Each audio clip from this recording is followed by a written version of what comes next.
धान बेचे जाने थोड़ी हम नहीं पास न कर भैया, हम अपन धान बेचन परसों खड़े हाँ भाई परसों खड़े लगा। रीवा जिले के धान खरीदी केंद्रों में निरंतर मिल रही अनियमितता की शिकायत के बाद कलेक्टर प्रतिभा पाल द्वारा कई खरीदी केंद्रों का निरीक्षण किया गया। धान खरीदी केंद्रों में सक्रिय माफियाओं के खिलाफ सख्त कार्रवाई करने के निर्देश भी दिए गए हैं। कई खरीदी केंद्रों में एक ही व्यापारी के पास कई किसानों के रजिस्ट्रेशन पाए गए। ट्रकों में धान लोड करके इस तरह से माफिया खरीदी केंद्र में सक्रिय नजर आ रहे हैं। कलेक्टर प्रतिभा पाल ने कहा कि रीवा जिला कई राज्यों की सीमा से लगा हुआ है, जिसके कारण इस तरह की गतिविधियां देखने को मिलती हैं।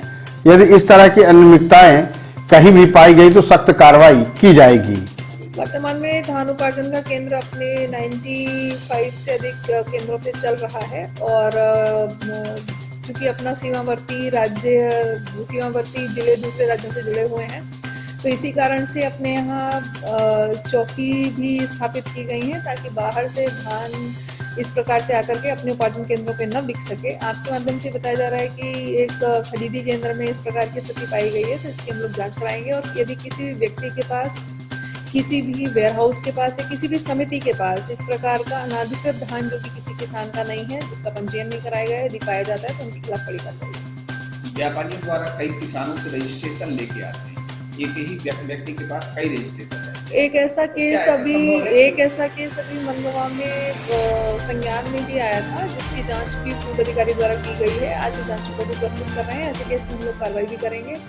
कोई भी किसान जिसने स्वयं अपना पंजीयन कराया है, इसमें कृषक भी भागी बनेंगे, या कोई भी ऐसा व्यक्ति जिसने अपना पंजीयन किसी अन्य व्यक्ति को दे रहा है, तो ऐसा भी कोई ना करे। और यदि ऐसा कहीं भी केस पाया जाएगा तो हम लोग उसको हाल ही में मनवा खरीदी केंद्र में इसी तरह का भ्रष्टाचार उजागर हुआ था, जिस पर कलेक्टर प्रतिभा पाल द्वारा कार्रवाई की गई है। रीवा शहरी क्षेत्र से लगे खौर खरीदी केंद्र में एक ही व्यक्ति के पास कई किसानों के रजिस्ट्रेशन पाए गए। ट्रक में लोड कर धान लाई गई थी।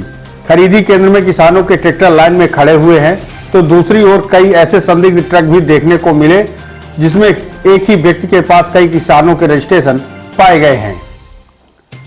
कलेक्टर श्रीमती प्रतिभा पाल ने कहा कि कोई भी व्यक्ति दूसरे किसान का रजिस्ट्रेशन लेकर खरीदी केंद्र में धान नहीं बेच सकता।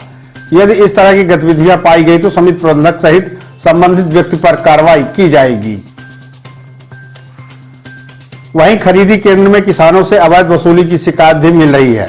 बताया जा रहा है कि केंद्रों में धान की सफाई से लेकर उसकी तौलाई तक के लिए किसानों से पैसे वसूले जा रहे हैं, लेकिन नियम विरुद्ध तरीके से बिना सफाई किए ही धान तौली जा रही है, जिससे न सिर्फ राजस्व का नुकसान हो रहा बल्कि किसानों के साथ भी अनियमितताओं की शिकायत। माफियाओं पर कड़ी निगरानी रखने के लिए प्रशासन द्वारा हर स्तर पर टीम निर्धारित की गई है, जिससे मनवा खरीदी केंद्र में अनियमितता का मामला सामने पाए जाने पर कलेक्टर प्रतिभा पाल के द्वारा कार्रवाई की गई है।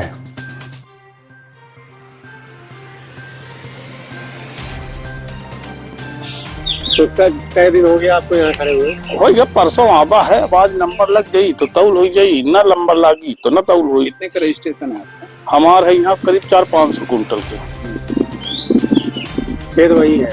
खेत पड़ोखर में है, अपन बटाईदारों ले हैं किसानन की, जो उनके घर मतलब जमीन ले हैं कुछ लोगन के अधीन के, उनका रजिस्ट्रेशन कराए पड़ा था, उनका धान बेचे पड़ा था अपने में। भाई कोई जमीन हम ली है तो बेचब तो धान का। पहले भी यहाँ आ चुके हैं? एक बार हम आ गए हैं, एक गाड़ी लेके अपने बेच के चले गए। तौल का क्या है यहाँ, कितना ले रहे हैं? हो गया 12-13 रुपए कुंटल लेते हैं। हाँ। बोरी मतलब कुंटल का। हाँ। और हो गया।